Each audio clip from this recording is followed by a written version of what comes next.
by the sea, by the beautiful sea. you and me, You and me. oh how happy we'll be. Good day, I'm your host, Harry Orgovan, and welcome to another episode of Our Lives, Our Future. And today we're having an interview with Frank Roseman. Welcome, Frank. Thank you. It's good to see you today. You're looking really good. I feel good for 94, 96, 98, yeah. 98, right. Okay, very good. So let's start off by at your very beginning, where you were born. What year was that? 1922, Johnstown, Pennsylvania. Is that a steel mill area? It is a steel mill area. In fact, I worked in the steel mills the last 2 summers of high school. Oh, I understand growing up, you played the trombone. I did for many years. Yeah. And I understand also your wife played the trombone. She did also for many years. Yeah. Is that sort of how you guys got interested in one another? Not really. Not really? They were traveling, and I was working in a billiard lodge, a cabin lodge in Bedford, Pennsylvania. And they were traveling on their way to Kentucky.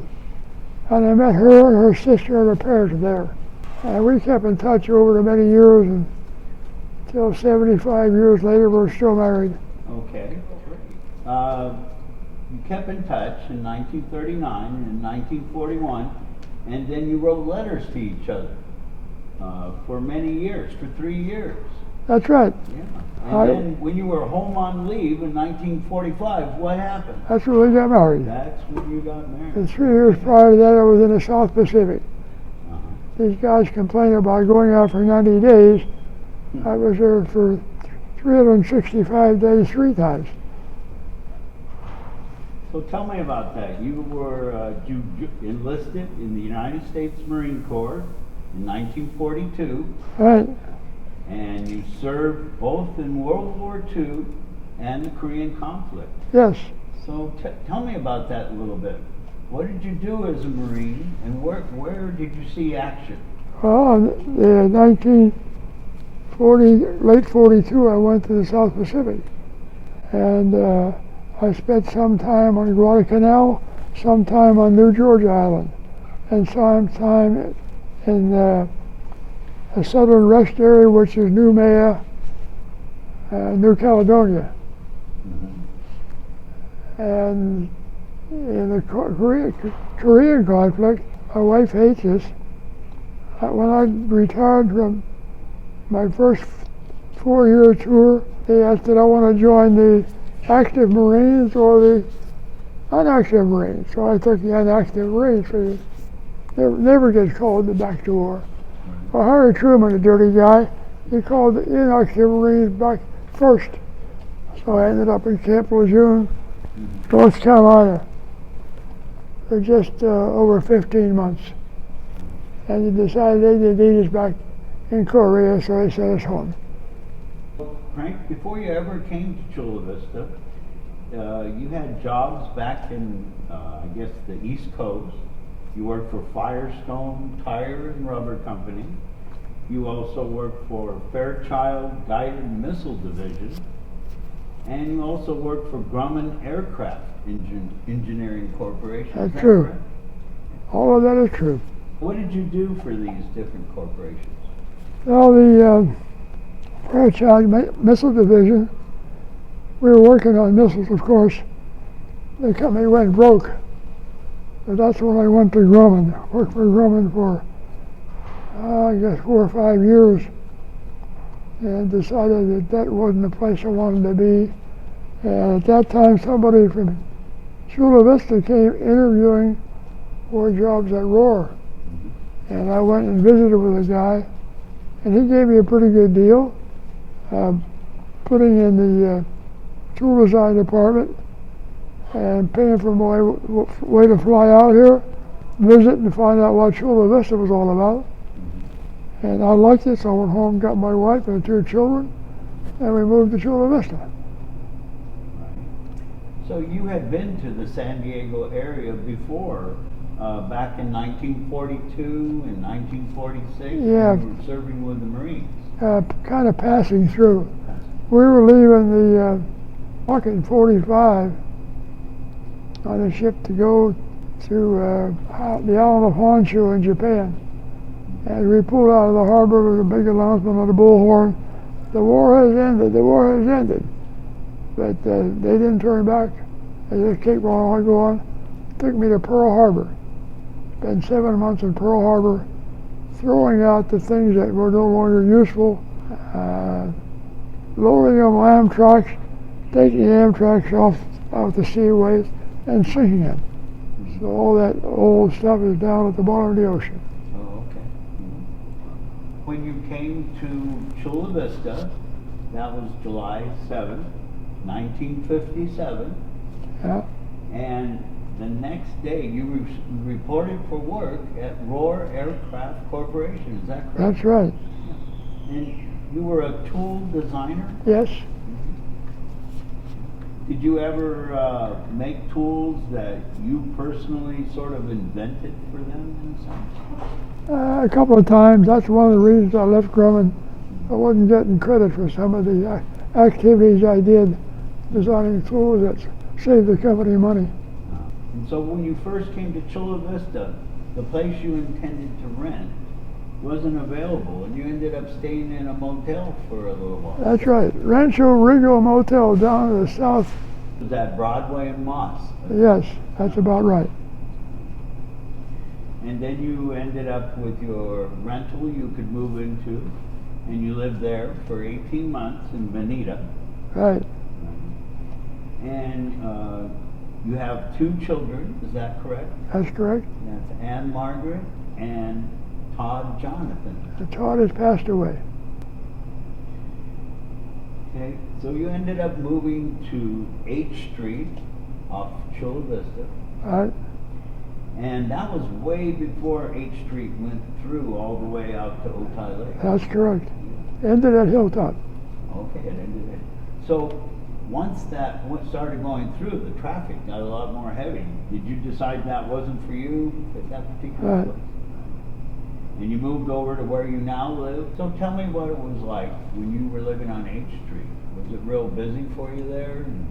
That was a nice location at the time we moved there because it was a dead end. But when they opened it through traffic, there was just too much traffic there. And we decided that wasn't the place we wanted to be. So you ended up moving. And is that where you live today, where you ended up moving? Well, we moved 2 times prior to Montebello Street. Tell me about some of the things that you've done. I understand that you've been connected to Friends of the Library. You've been a past president. Yes. And you also did book fairs for the library for Yes. 10 years, along Yeah. with your wife. Is that correct? That's why I brought this. This is my volunteer list. So I'd love to hear what you wrote down. Why don't you tell us Well, about According to Friends of the Library, Joan and I started working with what was going to be the Friends of the Library in 1960. The Friends of the Library was not organized until 1966, 64, when Judge Manny Kugler officially was recognized as the start of the Friends of the Chula Vista Civic Center Library. And Joan and I worked book sales from 1965 until 1972. I was chairman of the Friends of the Library in 1973. And in those days, some of you might remember that the library was then at the southwest corner of Davis and 3rd Avenue. Small place right on the corner, across the street here basically. And there was no place for book storage.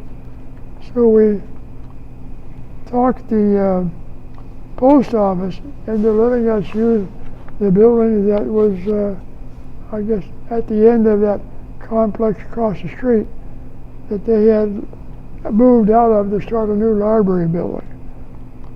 And we found out very shortly that the building was full of holes that leaked. The books we were storing there got wet. So we talked to the Methodist Church and we started storing books at the Methodist Church. which was very good. It had much more room there, much better access to the things. From 1979 to 1999, I worked at the library book sales, as did Joe, my wife. I was a Friends of the Library chair in 1976 again, and we worked as a committee to clear the road and the pathway into what became a nature center. And that nature center opened on the 4th of July in 1987. I served as a docent there since it opened, or at least one as many as three days in a row, as a docent for school children. I served as a docent and a member of the board of directors on this Chula Vista Diamond Anniversary Steering Committee, responsible for vendor contacts, sewer and support supplies, and acquisition, and the medallion design concept. And I was appointed chair of the Library Mutual Committee. The murals out there in the foyer, and with a committee of we reviewed several hundred photographs to choose 176 that are on that History of Chula Vista mural. How long did it take to put all that together, that mural? About 9 months, yeah. Going through, we went through several hundred photographs before we picked the 176 out. We contacted with a photo shop to make enlargement of what we picked out and for installation of that 74-foot mural.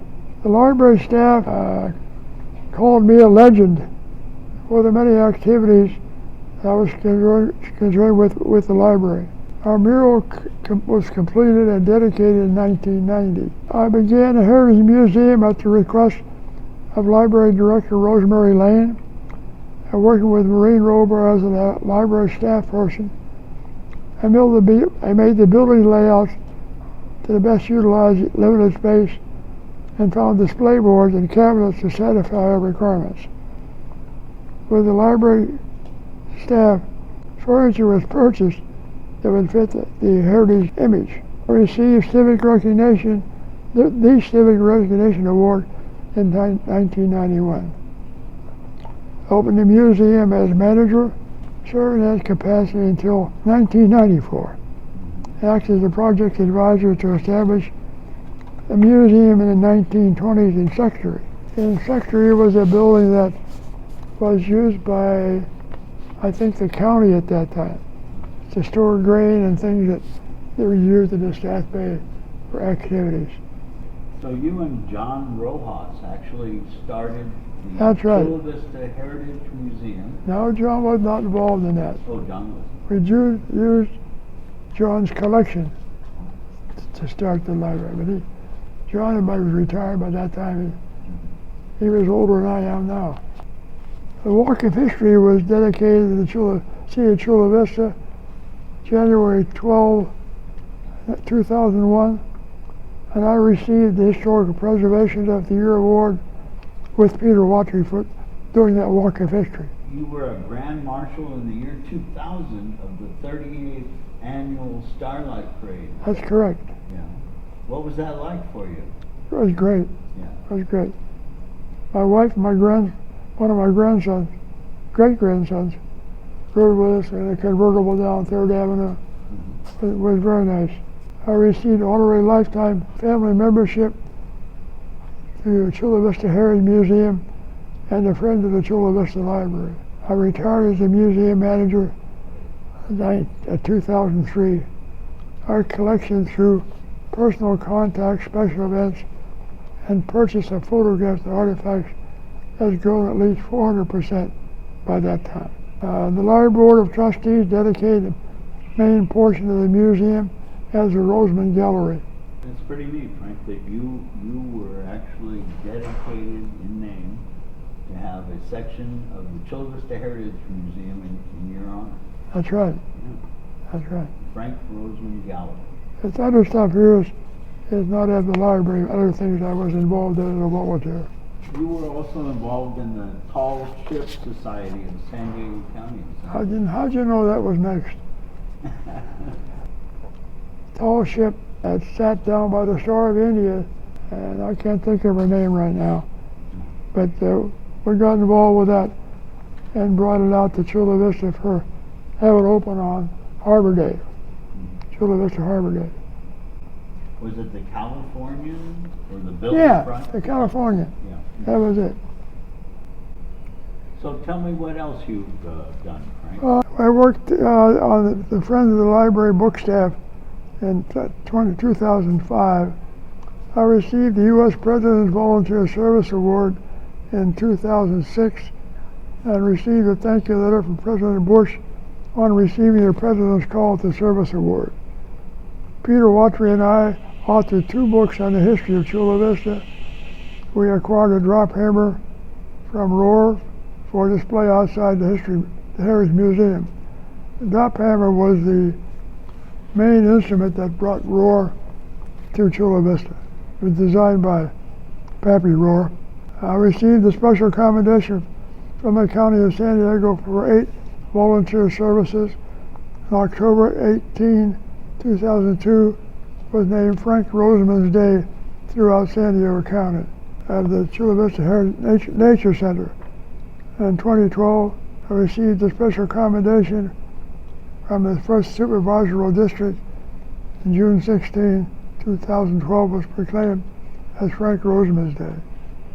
I resigned as a member of the Chula Vista Nature Center Board of Directors and was appointed an honorary member. That's really wonderful, Frank. You've been a volunteer for so many things throughout your stay here in Chula Vista.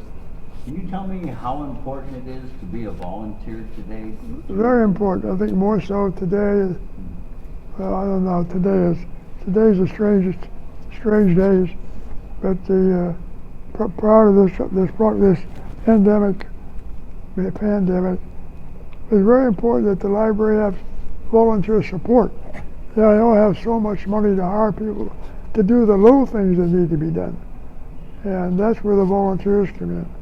They come in and do things that staff people can't do because not allowed to talk to some people who walk in off the street and want to ask some particular questions. So the volunteers are who can step in when the paid people aren't available to help a customer. Well, that's great, Frank. You have a really long history of serving the community, and I want to commend you and thank you for your service. Thank you. Really appreciate it. I know our community appreciates it. I enjoyed every bit of it. Well, tell me what you're doing nowadays. How are you relaxing? How are you enjoying your life now? I'm relaxing. Are you? That's how I'm enjoying my life. Yeah. I'm doing a few things around, but not very many that are away from the home because this pandemic we got going. Yeah. At our age, our age, late middle 90s, it's dangerous for us out there. I see that in the paper this morning there's fewer of us aged people dying than there is many of the younger people. But I think it's important the fact that we just stay in the house and don't go anywhere. Yeah. Have somebody come to us, like Tina comes to help us shop and so forth. That's very important. She's an adopted granddaughter. So I want to thank you today for sharing with us, Frank, your history, and you're awarded here in Chula Vista and looked upon with a great love, and also nationally. And in our county, you have awards that speak to your service and your volunteerism in our community. And I want to thank you very much, Frank. It's really been a pleasure to interview you. You're a person I've always looked up to in my life. I've known you for quite a few years, and in a sense, I'm following a little bit in your footsteps of the things we have in common. Thank you. Thank you, Frank. I really appreciate it. Thank you. Thank you. Thanks for watching Our Future, Our Lives. Beside the sea, beside the seaside. You're welcome. Thank you. By the beautiful sea.